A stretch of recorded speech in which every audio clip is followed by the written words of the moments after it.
I grew up in a very, very heavily gang-affiliated neighborhood. I think I went through a lot in my childhood where I wanted to prove to my friends that I was tough, that I was cool. I lost my grandfather, which he was like a father figure to me, so that's when I just like, I lost it.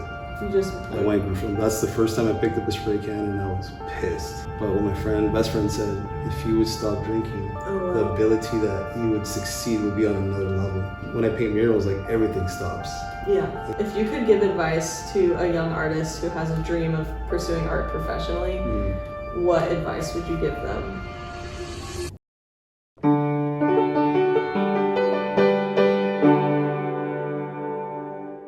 Hello everyone, today I am here with my friend and one of the best, most talented muralists I know, Luis. We met back in art college, and then once I decided I wanted to be a muralist, I reached back out, and now we have reconnected after a few years of not talking. Going crazy. We're going crazy. I wanted to start by asking you, so you've been doing murals now for 3 years. When you were a little kid, did you dream of doing murals, or did you have another idea? Did you even want to be an artist? Like, what did you want to be when you were a little kid? I wanted to be a chef. Chef? Yeah, I wanted to be a chef, and then this teacher in high school said, he asked me the same question, what do you want to be when you grow up? I'm like, I want to be a chef. And he's like, so you want to get fat?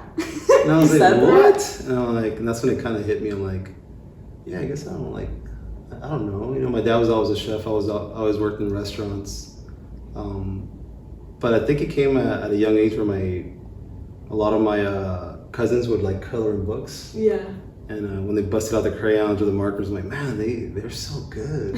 So I was always very competitive. Like I gotta do better than them. Okay. So that's when I started like in art. Maybe when I was like 9 or 10. Okay, cool. But I never knew how to draw. You never knew how to draw? Oh heck no, I was horrible at it.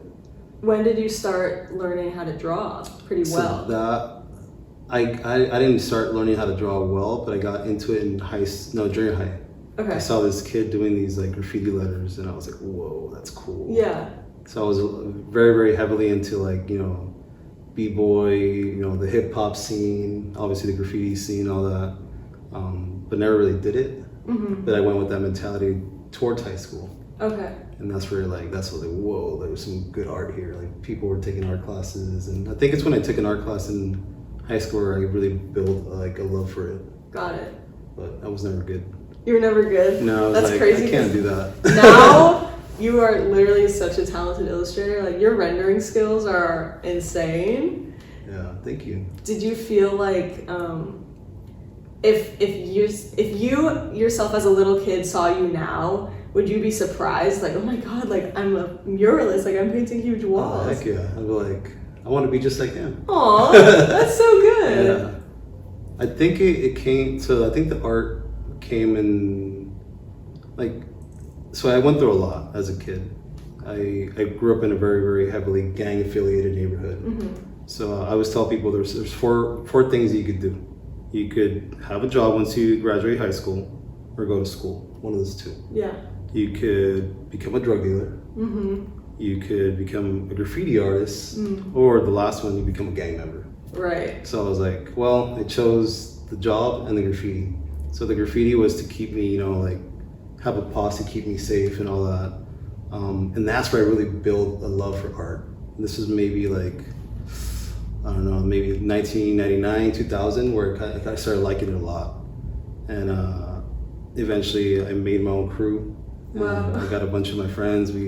That's how I really got into murals, because I was already producing murals without actually, you know, I guess being a muralist. Right. So when people ask me, how long have you been doing murals? Like, 3 years, you're just like blown away. Yeah. But graffiti is the same thing, you know, you gotta prep the wall, the background, large shapes, the foundation of the letters. We do characters, which, you know, characters are like facial expressions, cartoons, whatnot. So I did that early 2003, I don't know, maybe 2024 is the last time. How old were you when you started graffiti? Oh boy, maybe like 16, 17. Did your parents know, or did you sneak around? No. They didn't find out until I was like 19. Yeah? Yeah. Wow. My mom's like, what's up with all the spray paint? And Oh, yeah. Dad hated it. He just said, I don't like, I always had to keep it very secret. Yeah. That's why I think I'm very like, I don't really like talking about it. Yeah. And it's very, it's almost like a secret society. Yeah. So I tell people like, so that's kind of how I got into it. And then a lot of years passed by where I worked at a restaurant as a bartender. And this lady said, hey, I heard you're really good at art. What would you want to do with that? Yeah. I was like, do you have a school that you want to go to? And I said, yeah, LCAD. He's like, well, I could help you out with that if you want. And I was like, no way. I was like, what do you mean help me? I was like, I'll pay for the whole 4 years. That's crazy. So I applied in high school. I had a GPA of 1.53. What? It was horrible. And I think the LCAD counselor said, did you crawl? And I was like, yeah, pretty much. Did you crawl? Like crawl your way out of school to graduate. I'm like, yeah, pretty much. Like it was that bad. Were you like skipping classes and stuff? So my first 2 years, I had a GPA of like 3.9. Uh-huh. I was a really good student. And I think sophomore, second semester, so I started hanging out with, gang members and drug dealers and graffiti artists. And Yeah. I think I went through a lot in my childhood where I wanted to prove to my friends that I was tough, that I was cool, and that really became very chaotic. Yeah. And that's where a lot of the aggression came. And actually yesterday I found out why I had all that aggression. I lost my friend. His whole family passed away in a terrible car accident when I was like, I want to say 9 or 10. Oh my gosh. So like, I was bullied as a kid. He's the one that kind of pushed me to do karate. I did a little bit of karate, and once he passed away, I was like, I don't want to do karate anymore. Oh wow. And then I was trying to be tough, and then I lost my grandfather, which he was like a father figure to me. So that's when I was just like, I lost it. You just. I went from, that's the first time I picked up a spray can, and I was pissed. Oh my gosh. And putting my tag on, I remember it was a concrete floor. I felt a sense of like good, like I released, I connected with nature, and then it just became like a domino effect. It's like I wanted more and more. You were addicted to it. Oh heck yeah! So what was your first ever graffiti that you did? it was on a floor. Okay. It was I think it was a gold spray can, and yeah, I felt insane. What did you write? My graffiti name. Your graffiti name? I don't know if I want to say that though. You don't have to. Were you by yourself or were you with your friends? By myself. Yeah. At night? At night. Wow. It was during the time where the time changes, and I'm like, okay, I'm gonna go tonight. And funny story is I went to this swap meet. I grew up looking at graffiti in the 60 freeway. Okay. And the graffiti that you saw out there was insane. Really? So as a kid, I think at the time, early 90s, I'm probably like 9 or 10. I'm like, I want to be a professional artist like that. And not knowing that it's illegal. And then I'm like, all right. I was like, I'm ready. I went to a swap meet. I told the guy, hey, how much for these spray cans? Like, what are you trying to do with these spray cans? Like, I want to paint my bike.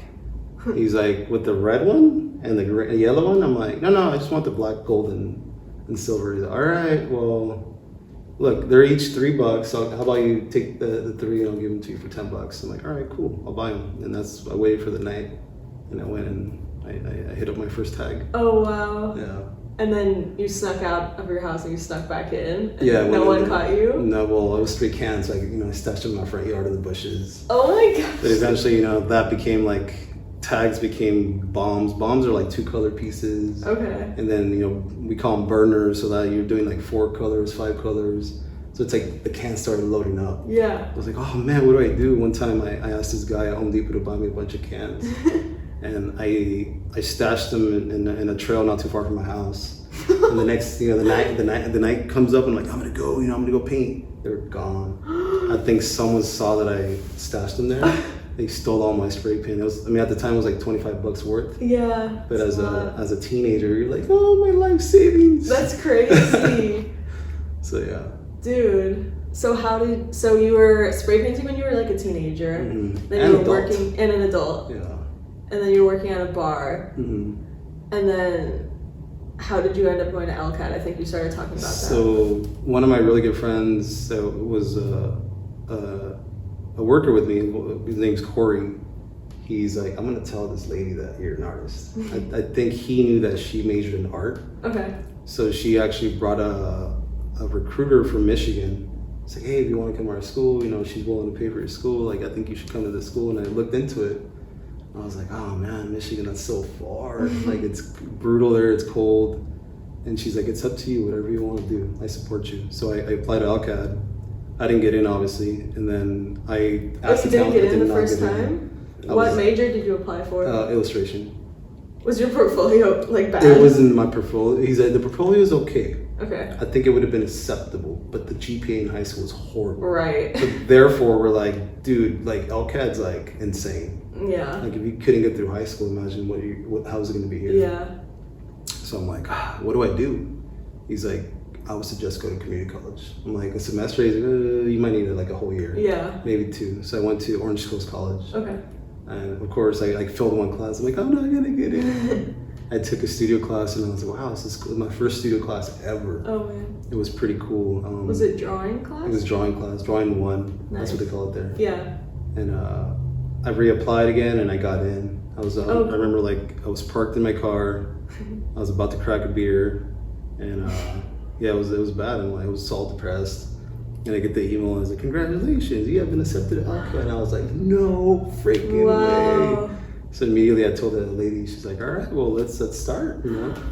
And so I was like, cool. Well, you're gonna pay for everything? She's like, yeah. And I was so just this like, random stranger like paid for your entire art school. Yeah. That is so cool. I mean, I never really told the story to anyone because I wanted to keep it chill, but I feel like it's been a couple of years and I'm like grateful, blessed. Like, that's she's really like cool. She's my angel. No, literally, like I feel like you were, before you went to LCAD, like you said, you were depressed. Oh, heck yeah. Do you feel like going to like a structured art college surrounded by like professionals got you into a better place mentally? Yeah, I tell people LCAD saved my life. Really? Like, and I actually want to talk about this. This is weird the way it works. When we had orientation, I'm not sure you remember, there was like this guy that talked about how he did drugs and alcohol. Yeah. So he's like, if anyone has an issue, you should, you know, I'd be happy to help. And something inside me was like, maybe I should talk to this guy. Okay. I had a drinking problem, bad one. But like, you know, from my previous, you know, being bullied, like I don't want people to make fun of me. Like you know, maybe I don't have a problem, maybe maybe it's in me, but oh heck yeah, I had a drinking problem. Yeah. So it was very tough. I tried to keep it really, really cool during the semesters, not to drink. I showed up, did my best. I think I was just a functional alcoholic. Wow. And then it was Adolf did a homework assignment. Daniel Adolf. He's like, reach out to a peer, reach out to a best friend, and reach out to a mentor. I want to know your strengths, your weaknesses, and what's one thing that you could do to improve. So when I asked my best friend, you could say this, Carlos Vasquez, he's like, I mean, everyone's like, you're hardworking, you're friendly, you're motivating, all the good stuff. Yeah. Maybe your weakness is you overthink too much. Sometimes your art's really good. Yeah. But what my best friend said, if you would stop drinking, the ability that you would succeed would be on another level.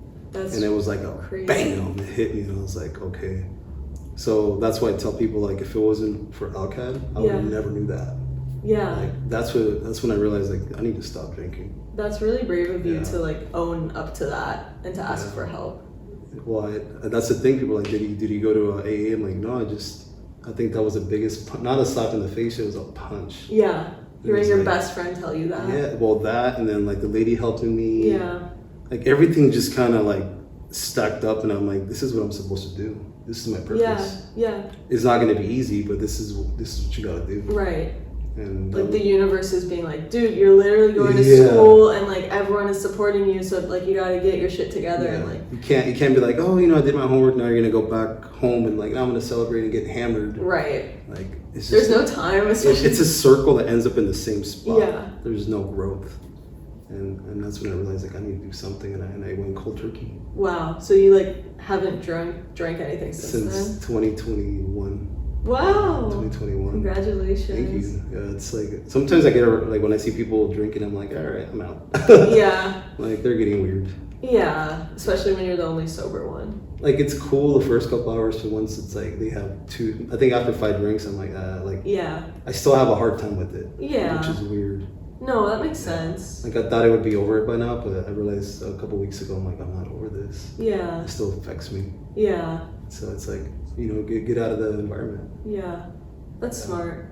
It's crazy. I mean, like, I feel like being the only person surrounded by like a bunch of drunk people, whether you're sober or not, is just like kind of a weird situation to be in. Yeah. But that's really cool that you were sober for that long.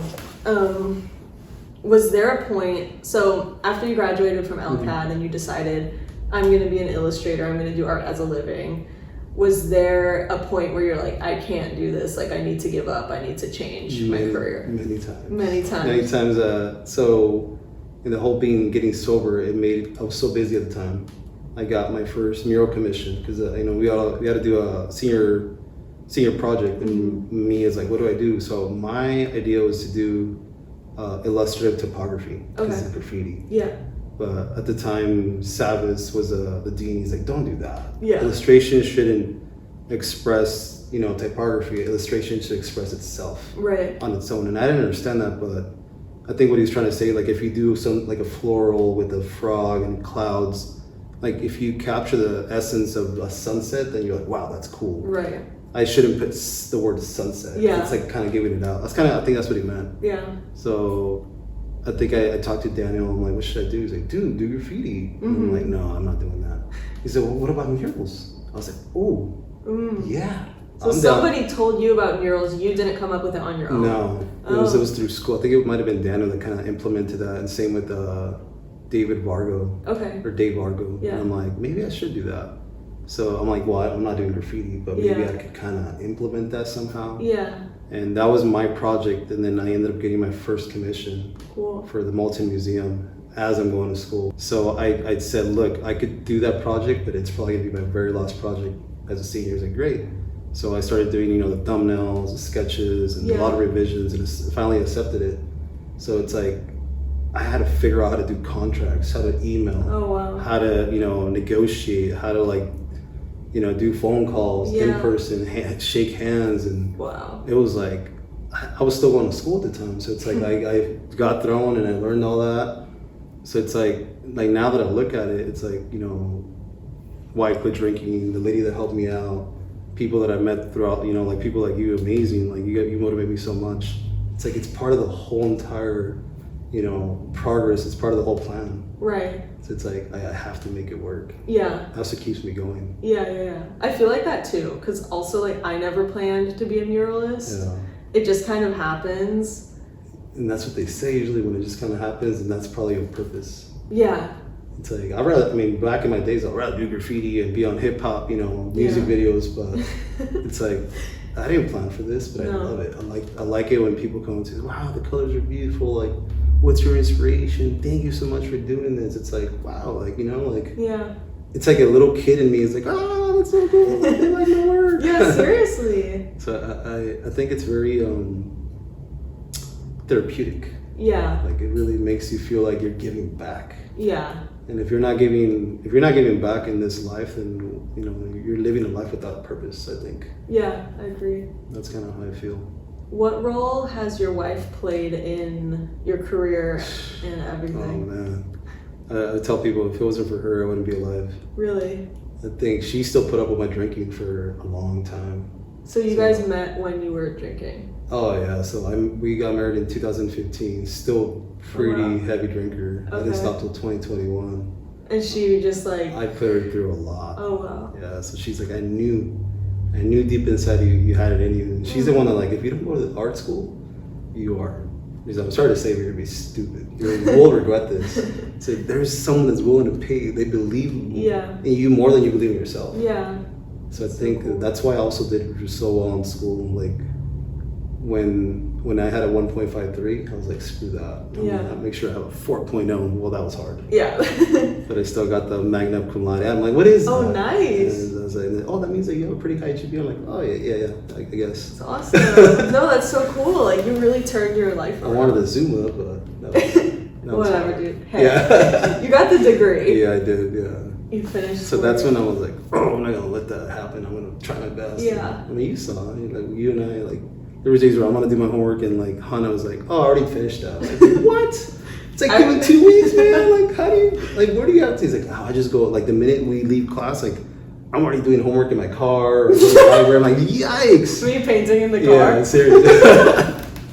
So like that motivated him. Like I like her. She's cool. Oh, She's thank on another you. level. Thank like, you. Most kids are like, oh, I'm so tired. I'm like, do you work? No. What do you do? Play video games? I'm No, like, seriously. And you were just like, let's go. I feel like when I have a task to do, I don't let myself like rest or relax until I like finish the task, Yeah, or else it's just I see like that. in the back of my mind, you know. But sometimes we text each other like, am I tripping? I'm like, no, I'm thinking the same thing. Literally. I love like the dynamic we have because we're both muralists now, but I feel like you're also like my mentor because like a year ago, less than a year, maybe 8 months ago, when I decided like, hey, I want to pursue murals here in California, like I went to you and we got coffee and we sat down and I just like picked your brain and you're like, here's the paint I get, here's the brushes I get. And you did not have to do that, but you did. Yeah, you did everything. Like, I could have just told you everything and you could have been like, all right, cool. But you're like, wow, this girl, she did it. Like, that's sick. Thank you. And like your first commission, then like the next and the next and the next. Yeah. Like you did a lot of things that I'm like, oh, I would do this if I were you. But of course I didn't do it. Like you met up with Zayo. Yeah. I think that's what you say, Zayo. I'm like, he's an amazing artist. It's like, and then meeting other people, I think that's what kind of builds your, not your portfolio, but your character. People start, you start realizing a lot of artists are actually really, really kind. Really kind. They're willing to help. They want you to grow as well. Yeah, totally. You gotta let the pride behind. Like it's not a competition in the art world. Because there's so much work. Yeah. It's just like every style is for a particular person. Yeah. It's like if I were to get a job that says, hey, I want something like kid friendly, I'm like, oh, Hana. Yeah. It's simple. I'm like, I can't do simple. Typography, I give right to you. I'm like, no. I literally actually gave someone your name yesterday. I hope they hit me up. Yeah, seriously. I'm like, she's like, I want a logo painted, and I'm like, I know a guy. Like, I don't want me. If it's a technical mural that needs to be like straight, I'm like, no. And that's how my brain works like that. It's like people ask me all the time, do you have any artists in your family? I'm like, no. But my grandfather he was a home builder in Mexico. Oh, cool. So I would always see him he was old school. He would put like a little stick, another stick on that side, and like a bright orange, rope or line of string. I'm like, what's that for? It's to level the floor. And what are you doing there? It's I'm making sure that the floors are level, so I'm gonna pound the ground. I'm like, why are you putting bar wires? Oh, that's so the concrete doesn't crack with time. So I was just like, what is it? So I think looking at how structured everything was, it's like, 90-degree angles, 45s, and I think that's why my brain works like that. Oh, cool. It's like, if you look at my art, it's like circles, triangles, shapes. It's really clean very, and precise. very precise. And it's like, I think he might have, I don't know, subconsciously threw that in me. Yeah. I mean, having a background of building things, Mm-hmm. we're essentially not building, but like constructing something from scratch. Yeah. And there's all those steps to make sure it's like perfectly. Well, I think when you took painting class here, it's like, I think one of the teachers said it's pretty much like sculpting. Painting, like sculpting, like, you do the underpainting, then you start building on top of that. And I'm like, yeah, I can't do that. Okay, let me ask you, so because this podcast is called Artist with a Dream, what is your dream project? To work with like other artists, like other Really? muralists I've met a few muralists probably last week. If I could work with them, it would be amazing. Yeah? That's one. I think I have 3 different ones. Okay. 2 would be to travel and do murals That would be cool. in a different country. Where? Which country? Oh man, anywhere. Canada, Anywhere. Japan, Okay. Europe for sure. Apparently Brazil has an amazing freaking like art scene, but then I hear like it's dangerous. But I grew up in the ghetto, so Yeah, you'll be fine. I'll be fine. You're a man. Third is different. I wanna help other artists. Well, you are doing that. I think it hit me yesterday. I'm like, well, I could actually motivate people, You especially do. young kids. Yeah. And even if it doesn't have to do with art, but maybe like just be like, what's going on with you? Like push them and motivate them. I think we believe in yourself. Like even though sometimes you're gonna give up, it's like if you just keep pushing, consistency, stay focused, tunnel vision. Literally. It's gonna happen. Yeah. Yeah. Do you wish you could be like a parental figure? Not a parental figure, but like a guiding figure for a kid who maybe doesn't believe in themselves to be like, you could have whatever kind of life you want. Yeah. It's like I was talking to a girl yesterday and I'm like, she said, what worked for you? And I was like, you know what, for me, like I shattered into pieces, and I had no one to ask for help besides God, and that's where it hit me. Like I became a believer of Jesus Christ and God, and everything just went. Yeah. So I tell people, if you want to change your life, like put God first. Everything else, you'll meet the right people. You'll get the energy. You're like, I can't do this, and eventually you do it. Right. You won't believe it until it happens to you. I think you have to just break yourself into a billion pieces, and then you'll know that happened to me. Yeah. Like, you hit rock bottom. Yeah. Someone's like, how are you so positive? Like, because I've been so negative. Yeah. I can't be negative anymore. I won't. It's just not part of my life. Even when I'm going through a hard time, it's like I tell people, you gotta flip the channel. Like, I don't know, what's your favorite TV show? Okay. Like, oh man, I could like binge watch that. Maybe like the early seasons of SpongeBob. Okay, so what's like the worst thing that you hate watching? Like, I will not watch that. I don't care. The news. Okay, so let's say you got, SpongeBob or the news. Like, if you're having a bad day, you flip the channel to SpongeBob, it's like, oh, that's cool. True. But then if I put the news, it's gonna put you in a worse mood. Yeah. So you gotta flip your channel in life. Like when you flip your channel, it's kind of like everything's gonna work out good. You're gonna attract good things, good people. Yeah. But if you put the channel on the news, it's like, oh, my car, the window's down, now my car got wet, like I have a flat tire, like flip the channel. Do you do that every single day? Like even for small inconveniences? Well, yesterday that happened to me, where it's like everything went great, and then something irritated me. Yeah. And I was like, I gotta flip the channel. I love that. I can't let that little thing bother me. Yeah. And it was something with my wife. I'm like, maybe she doesn't even know that I'm pissed off, and I'm gonna make her any worse now. Yeah. So I gotta just like let it go. Yeah. That's like a really good mentality to have. It's hard. It is hard. It's easier. It's so much easier to be negative. Oh yes. It takes no effort to be negative and complain. Yeah, that's true. But like, I don't want to be surrounded by people who just see the negative in everything. Yes. You have that's another thing. You gotta surround yourself with people that believe, that are dreamers, that could say that chair is gonna fly. You're like, no, it can't. Like, oh, we're gonna make it fly. Yeah, for real. Seriously. Like if you surround yourself with people like that, everything's gonna be endless. Seriously. Like, you're gonna keep going and going and going. Yeah. Yeah. You gotta cut some people out of your life sometimes. Though, God has done that for me. Yeah. It's like, how come this person, like, maybe it's just not part of the plan? Seriously, for real. It's not part of the plan. Like, I've been like meeting you. It's like, that's been a blessing. Meeting other artists, like, it's been like, that's part of the plan. It makes it so much easier to pursue murals when we can like reach out to each other any time of the day and be like, am I charging enough for this? That's what I tell my wife. Like, my wife's I'll tell Hannah's like my mural family. Aww. Like, she's my sister. It's like, I could bond with her. Yeah. It's like, we ask questions all the time. You're like, oh yeah, you're tripping. Sometimes, because I think a lot sometimes. And you're like, no, Louise, I think you're just over there. Like, yeah, I am. Dang it. How many murals have we painted together? Oh man, so Empanada, you came and helped at Play Hub. The Play Hub, that was nuts. Yeah, that's a big. You think mine was big? Like, whoa, that was huge. That was 7 the outcome walls, on that is walls. insane. Yeah, I'm proud of that. that. Wow, that's beautiful. Thank you. Like, now I kind of understand like why everything had to be precise. Yeah. But it's like the it's circles. clean. It's clean. Like it looks like one of those like.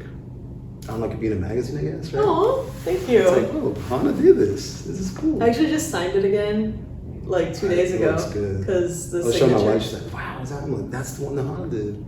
It came together. Insane. It came together. It looks good. So I wanted to ask you about your heritage. You were born in Mexico, yeah? I was, oh yeah.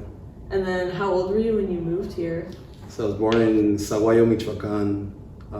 Then my family's from Francisco Sarabia, which is like a little, not too far from really 15-minute drive. They call it Cerrito Pelon.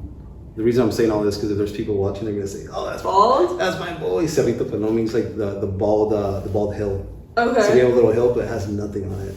So it was like a little pueblo. It's a little pueblito, yeah. Oh. Do you remember it? Oh, I go there often. Yeah. Okay. I mean, I have been there since the pandemic, but yeah, I love it there. That's awesome. My mom has a house there, so. Oh, really? Yeah, I mean, it's kind of falling apart. Would you paint a mural at that house? Oh, that'd be cool. That would be a cool project. It does have a wall on the Dude, you should. That would be so I didn't even think about that. Cool. But it's like super like like actual brick. Oh, So you yeah. have to like, you know, it's gonna be very, very like porous surface. Yeah. So you already know how that is. Yeah, just like. I mean, I guess I could put a little concrete on it, and you know, yeah, it'd be kind of a good idea. So yeah, I was born in Mexico. My mom brought me here on a visa for 2 years, Okay. and we went with my uncles. I think they were in El Monte or La Puente at the time. My dad was working his butt off to pretty much have an apartment or have somewhere to rent. So I think within like 3, maybe 6 months, my dad had a spot in Santa Ana, and we moved with was one of my godparents. So we didn't last for too long. Eventually, my dad got another house. But I've been in Santa Ana since I was, you know, yeah, 6 months. Wow. You know, a long, long time. So people always ask me, how come your English is good? I'm like, I was practically born here. Yeah. My Spanish, it's I call it slang Spanish. Yeah. It's the Pueblito Spanish. Really? Yeah, it's not that great. When I go to church, I always hear the priest, you know, the way they speak Spanish. I'm like, oh, it's so beautiful. I wish I could speak like that. I guess I gotta read more Spanish. You want to speak like a priest. Oh, well, no, just like the words they use are so like Eloquent. yeah, like big words. I'm like, I'm gonna Google that. What does that mean? Like, oh, that means, you know, for sure. It's like a huge word. I like words that I don't know the definition to them. Like, I guess that's something where I test myself. I'm like, word of the day. I have like little sticky notes. Like, since you know, me and my wife have like a little battle. It's like, oh, I learned a new word today. Aww. It's kind of cool. That's cute. So I like doing stuff like that. Do you feel like your Mexican roots influences your art? No, and I wish, you know, I think this last mural that, you know, Brian Peterson, Zeo, and Nago did, that were part of Saguayo, like, it really made me realize something different. Like, maybe I should throw some of my roots in there. Yeah. I think my art is more graffiti shape-based. But I guess if you really think about all that, like, you know, there's Mayan in there, there's Aztec in there. Yeah. All the pyramids and the, you know, hieroglyphics that they used to use in those days. I guess they're kind of in there. But I would want to see more of that in my work. Yeah. Like more, you know, there's a cool, where I was born, this thing called Tahualile. So it's like a big mask and they dance. Oh, cool. And then when I look at those masks, I'm like, they're so freaking cool. They have all these beautiful bright colors, like greens, oranges, yellows, flowers, and tons of bells. I'm like, maybe I could start doing some of that stuff in my work. I mean, that'd be kind of cool. Yeah, just gotta find the right client who's into Yesterday, someone kept asking me about one of my paintings. The name of it is La Sparrow, which is a female sparrow bird. And she was asking me, so what made you paint this? What's the purpose of this? And I had no idea. Sometimes you just paint because it's fun. But like, not everything needs a reason. But it made me realize, like, it was like a tipping point in my life where I'm like, I need to start painting with more purpose. Like, people, like, clients want to know that. Like, I think once you start building something with a bigger narrative, people start realizing that artist is really passionate. That artist really is painting out of his or her soul. Because when you just like, oh, no, I just did it to do it, it just sounds boring. Yeah. It's like, you know, being an artist, you almost have to market yourself. You have to like say, I did the color palette because it influenced the coffee that I drink every morning. Yeah. Like, you know, something like that, or like the rising sun. That's why, you know, I implemented the oranges in the background. Yeah. Once you start saying something like that, whoa, that's cool. But like, oh, I don't know, I just painted to paint it. It's kind of like, that sounds boring. Right. Hey, we're good at like making up reasons for our paintings. But sometimes making stuff up, you start kind of subconsciously putting things that you're like, maybe that's why I did it. Yeah. Like, going back to that painting, I think I did, you know, the white background with the sunset. And I mean, I love sunrises, so maybe that's why I always do circles. All the letters were actually things that describe the sparrow, like humidity, good luck, you know, like people hate sparrows because they're everywhere, but I'm like, I think they're such beautiful birds. Yeah, and you love painting birds. That's your favorite thing to paint. Even my sweater. Yay, so cute. See that? You say that's like your style isn't inspired from like Mexican roots, but it kind of looks like it. I guess it is. Yeah, you got the greens, the white, the red. I mean, I feel like your style is very like inspired and thorough. It doesn't look cheap. It doesn't look like, oh, I just did this quick. It's like, oh no, it takes time. Sometimes I take too long and I'm like, I need to just do it. Like, like I need to let it go. Okay, to close this, if you could give advice to a young artist who has a dream of pursuing art professionally, what advice would you give them? Try it. You know, go out there and do it. Like, you're not gonna learn if you don't go out and do it. Like, everything that tells you like I'm afraid of that, that's what you should be doing. Yeah. If it's not scaring you, then it's not a big dream. I'm sure you heard that, you know. But it's a good one. It's true. Like, it has to freak you out. Obviously, if it's like, oh, you know, like do drugs and it scares you, don't do that. I'm talking about more like we all have that one situation where it's like, hey, we should get together and have like for instance this interview, whatever, you know, the podcast. You know, I was nervous, but I came here and I did it. And you gotta listen to that inner voice of that you have inside, and that's usually the good thing. Yeah. And also it's like, well, I really want to learn how to paint with acrylics. Right. You gotta make mistakes. It's like when you start doing the Posca marker, like it's smeared everywhere. Yeah. But you learn. Like, did you seal it? You're like, no. I'm like, oh, that's why. No, I painted it with varnish and it smeared everywhere instead of the spray. So it's like that's kind of back to my point. You have to try it. You have to fail to learn. For real. So that's my advice. Just, you know, and don't give up. Be healthy. Do something that helps you stop your time. Like for me, it's like I love when I go running. It's like I don't think about time. It's like, wow, an hour went by, and it's like that's so cool. When I paint murals, like everything stops. Yeah. Like, you know that. It's like, it could be sunrise and you're like, wow, it's already sunset. Yeah. But how happy do you feel? It's like, it's amazing. For I'm bad. I don't eat. You don't eat. Yeah, you don't eat during murals. You're like, please eat. I'm Remember like, oh, to wait, eat. it's time? I know, yes, don't forget to eat when you're painting. Even if it's an apple. Even if it's a banana. Yeah, or banana. Yes. Something small. Yeah.